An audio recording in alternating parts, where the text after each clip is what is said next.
Hello, and welcome to the Getting Clear with Tim Jones podcast, where we are helping you to become the best version of yourself by giving you the strategies necessary to get clear on and understand purpose in every important area of your life.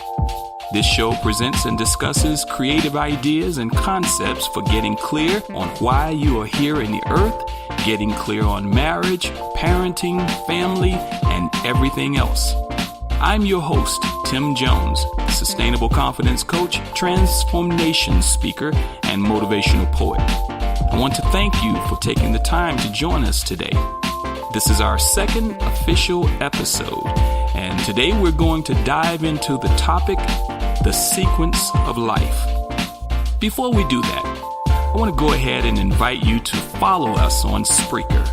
You can do that by simply clicking the follow button next to my name, or click on my name and sign in to Spreaker, and then click the follow button. Our first 100 followers gets us onto iHeartRadio, where we will broaden our audience and be able to present this Getting Clear message to more people. Thank you so much in advance for doing that. We greatly appreciate your support. So, what is getting clear? I'm so glad you asked. Getting Clear is a personal development brand with the mission to help individuals discover why they are here on this planet. We do this by helping them to get clear on who they are, what they have to offer, and where they fit. I have a unique gift and insight into this topic as I have studied purpose and destiny now for almost 30 years. And have developed a system of discovering, understanding, and communicating the very reason a person is born into the world. With that said, I'd like to share a poem with you to start this conversation about the sequence of life. This piece is called Wake Up, People. We're living in a day when everybody wants what everybody wants, not taking into account the selfish nature of our requests. We pursue things in life that make us look better, feel better, sound better, etc., at the costly expense of failing to nurture and develop the things that will cause us to actually be better. Better husbands and fathers, wives and mothers, sons and daughters, sisters and brothers, better neighbors and friends, co-workers, church members, and citizens. That's what we really need. Wake up, people. We've replaced the foundational pillars of our families, communities, and schools with the insufficient, inefficient, non-supportive ideas of individualism and self-reliance. We've convinced ourselves and allowed others to convince us that there is such a thing as a self-made man, when the truth is, though we did not make ourselves and could never have, we are ahead of estimation in the race to destroy ourselves. Wake up, people. We've exchanged the grounding, well-rounding effects of face-to-face, heart-to-heart communication for the opinion-promoting, image-embellishing, latest advancements and sleek designs of technology.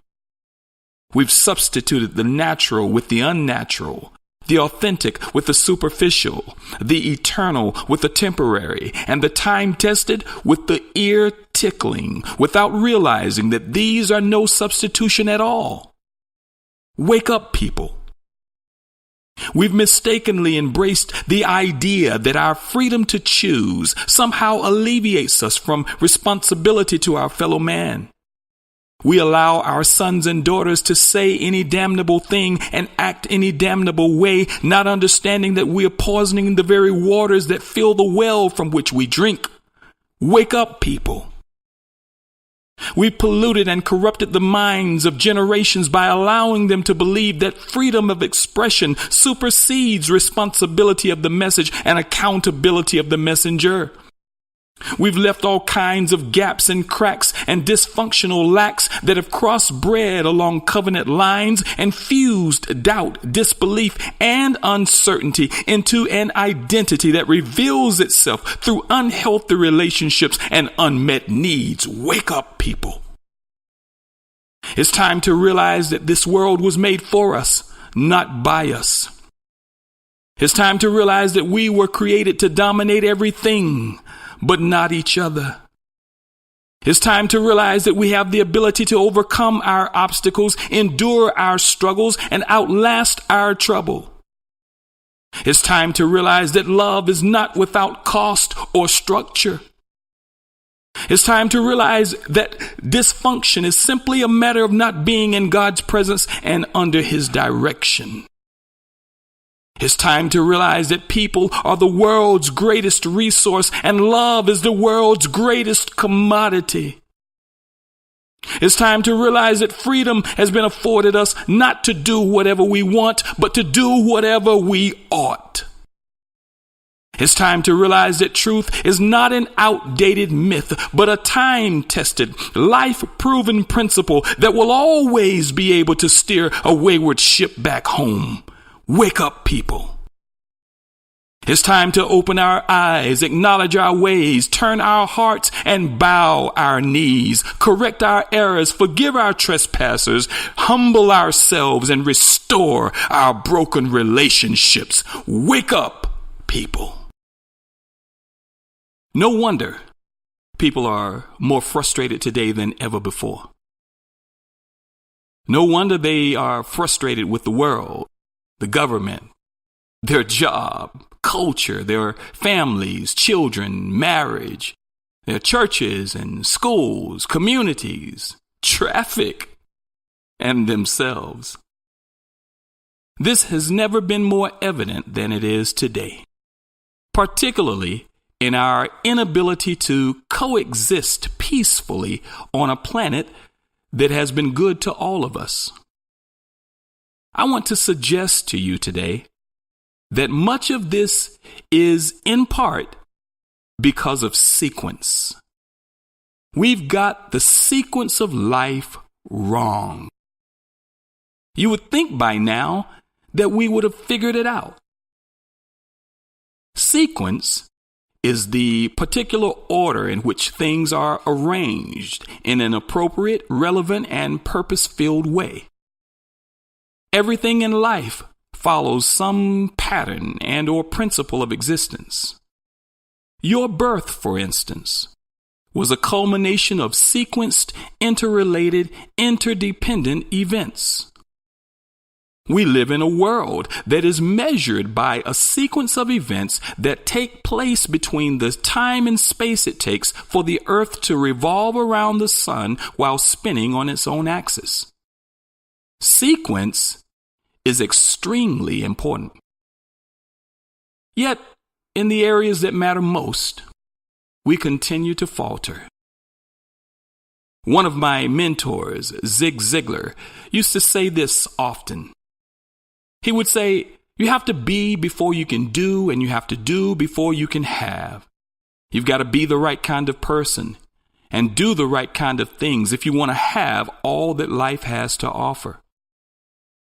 I remember thinking each time I would hear him say it, what a great saying. Not really understanding that Zig was actually onto something. You see, when I was a high school senior, like most teenagers, I was faced with the question, what are you going to do? So I decided I would go to college and pursue some type of engineering degree. I thought this was a great idea because engineers were smart, important people who made a lot of money. And that's what I thought would make my family proud and me happy, to have an important job and make a lot of money. Well, after 3 or so years of trying to be important and make a lot of money, I found myself at a place of frustration, feeling unfulfilled and unmotivated. And after a debilitating breakup of a relationship that I had poured myself into, I was at a point of giving up. I had lost all sense of hope and reason. Nothing made sense to me anymore. I was on the doorstep of depression. For the next 2 weeks, I went to class, talked to no one, came home, laid on my bed, and stared at the ceiling until morning, only to get up and do it all over again the next day. I had never been that low in my life before. So I started talking to God, telling him I was done. And unless he was going to show me something more to life than I had seen, there was really no reason for me to continue on. Well, to my surprise, God answered me. And this is what he said: "There is more." My response was, "Then show me." And that is exactly what happened. The next day I went to class and started noticing people that I had never seen before. I started talking and building relationships, which ultimately led me to a fourth Sunday morning in January of 1990, where I started a journey that changed the direction of my life and set me on a collision course with my destiny. I was introduced to a question that would consume my life for many years to come. Answering that question became one of my highest priorities. That day, I stopped searching for significance and started reaching for greatness. The journey has taken me through some of the toughest times in my life. The pursuit of the answer to the question has led me into the unknown, uncharted, unfamiliar, and unexplained. I've had my highest highs and lowest lows.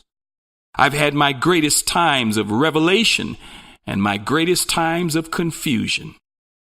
I've experienced great power and great weakness, great pride and great humility, great insight and great mystery.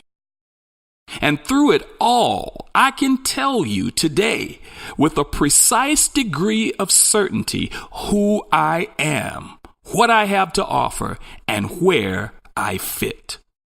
I know exactly why I am here in the earth, and because of that, I know exactly what I'm to do with my life. I finally got my sequence right, and so can you. Be, do, have is the sequence of life. You find out who you are, what you have to offer, and where you fit, and what you should be doing with your life will flow seamlessly out of that knowledge. Some of you may be saying, well, how do I do that? Stay tuned. We'll be sharing strategies and concepts in coming episodes that will help you pinpoint your purpose. I want to thank you for joining us today on this episode of Getting Clear with Tim Jones. Till next time, live full and die empty.